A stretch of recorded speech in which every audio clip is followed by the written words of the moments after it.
There is plenty of misinformation out there about opal. It is an extremely elusive gemstone, but also one that captures many people's hearts. It is my great pleasure today to introduce you to the world of opal. So first of all, what is opal?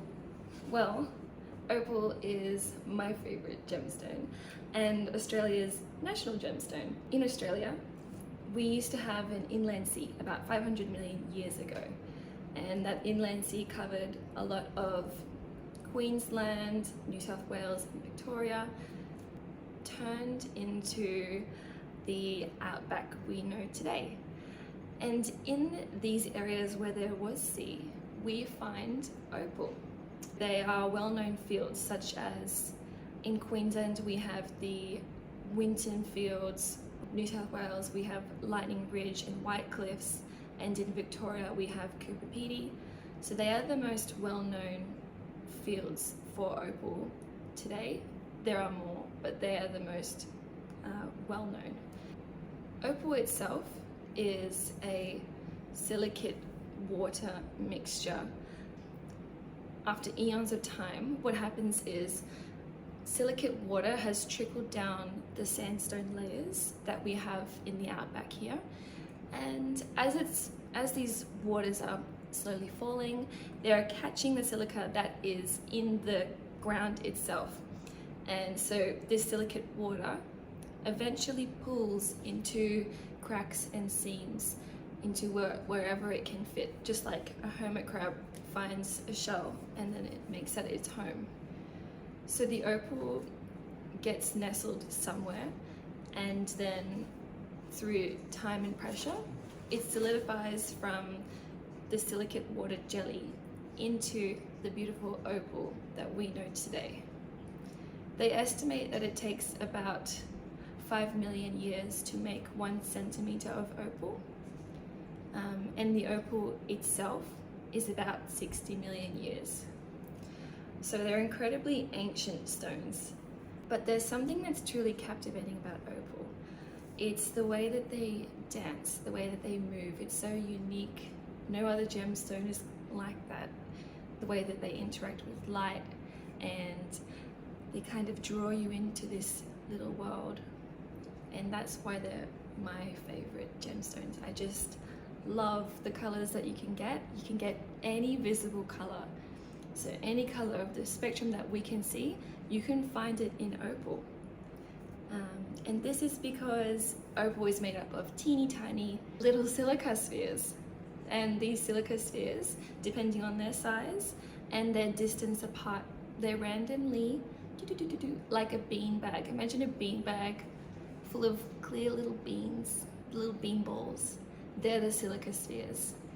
So the bigger the sphere, the redder the color. The smaller the sphere, the bluer the color. And their space apart determines the pattern that we see. If they're evenly spaced, you will get precious opal. Precious opal is really rare. The most common opal that we find today is called common opal or potch opal, and it's basically opal with silica spheres that are unevenly spaced. And this uneven space means that light actually can't come through the stone the way that if it was evenly spaced, it could come between the spheres.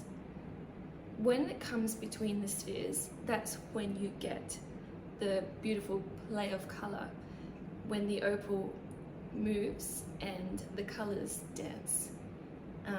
So that's what we call precious opal. So it's extremely rare and incredibly beautiful. There's some myths going around that you can't wet opal, which is actually totally untrue. It's made of water, and when we cut opal, we cut the opal with water. It actually loves water. So that is not true. It is true if the opal is not solid, and we call that a doublet or a triplet. So then in this instance, it's a composite. It's natural opal, and then it's either glued onto a back to make it appear bigger and have a dark background so that it looks visually better. And that is a doublet. It's got 2 layers. And then if you add a 3rd layer on top of clear plastic, glass, quartz, whatever, it is a triplet. But it's the glue between the layers that doesn't like water. So that, I think, is where that myth comes from. It's just, it doesn't really last long. You know, if you wet it over time, the glue starts to turn milky and then it slowly separates, but it's also more fragile. If it's a doublet, then the opal layer on top that's glued to the back is really thin, so it's easily knocked and shattered, and the edges chip, and generally they are in the entry price level, which is great. But if you are looking for a piece that you want to last you forever, then definitely avoid doublets, triplets. So you want to go towards a solid opal. Then you're free to wet it and wear it and love it, which opal loves to be worn. And it, you know, it's no good in a box or in a safe. It's when it's on you and in sunlight. I think that's just symphony. I don't know how else to say it. It's just glorious. Opal is made to be loved. So the most popular type of opal is black opal from Lightning Ridge and Cooper PD opal, which is generally white or crystal in color. So these opals are amazing, but my personal favorite is Winton Boulder opal, or Queensland Boulder opal, and it's unique to these other types of Australian opal as it's actually fused to a host rock called ironstone, and we leave that rock still attached to the opal when we cut and polish it. The fact that it has this rock still attached to it makes it really unique, even more unique than it already is. No 2 opals are ever the same due to their random silica arrangement, which gives random colors and random patterns. So they're never like your fingerprints, they're never the same. No earrings are ever the same. And I think that's pretty amazing. Like we are all unique, so are opals. So Boulder opal is my personal favorite Australian opal, purely because I think that the patterns and the brightness and the colors of Boulder opal are unmatched when side by side with white opal and crystal opal from Cooper PD and black opal, crystal opal from Lightning Ridge.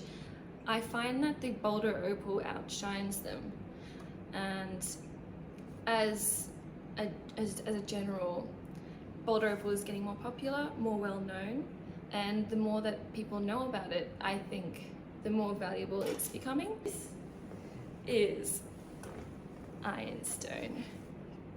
It's a brown rock, a sedimentary rock, and so what you're seeing here is some sandstone and then some darker, probably manganese rich. So ironstone is a really old rock, and it's been pushed and pulled throughout its life, which has caused these concretions to form. So in the push and pull, cracks form in this ironstone, and in here is where the Boulder opal nestles itself into. Sometimes we also get what we call pipe opal.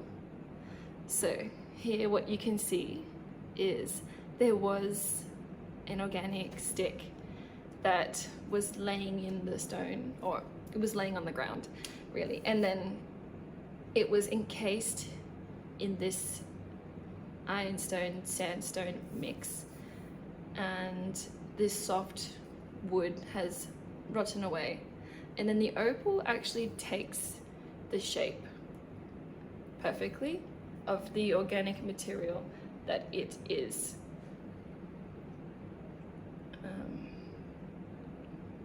Almost preserving. So the hard parts they've petrified and the soft parts have rotten away and opalized. We call that opalized wood, pipe opal, and it creates this beautiful, almost pastel color opal. So here you can see, this is actually a stick. So this hasn't been polished, but it has been sliced and revealed. This is opalized wood, so you can see that's the base there, and it's kind of elongating just like a branch. So the soft parts have rotten away and the opal has taken the form. And this is how it actually looks once it has been cut and polished. It's a beautiful pastel color opal.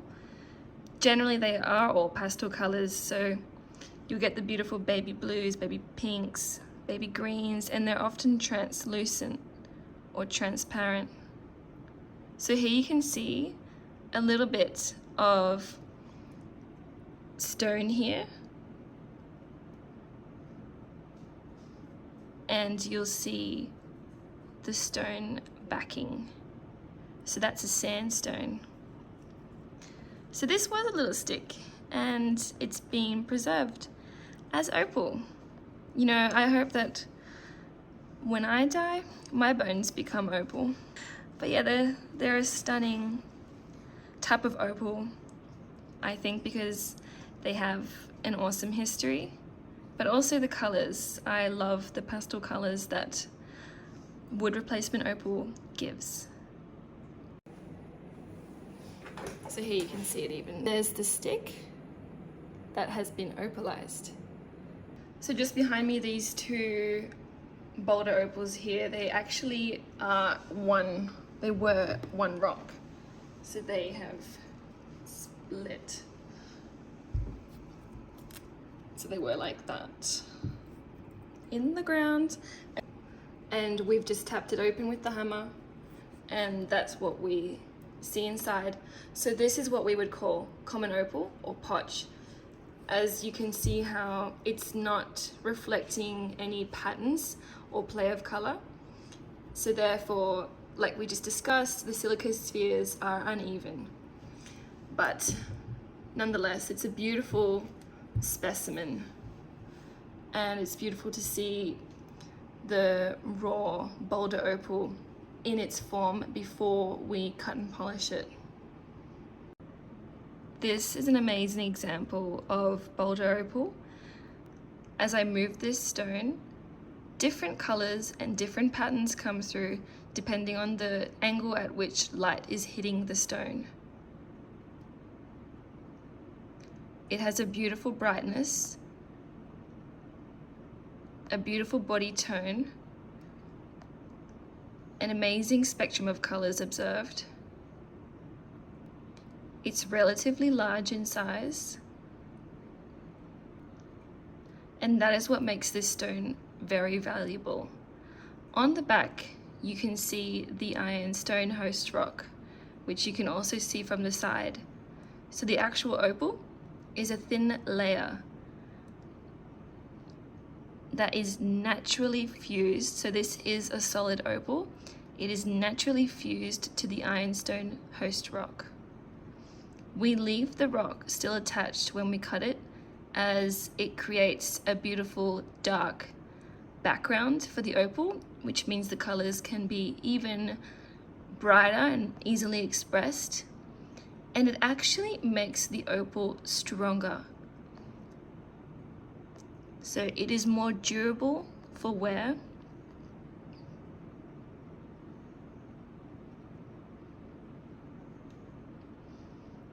So this stone is a great example about why I love boulder opal so much.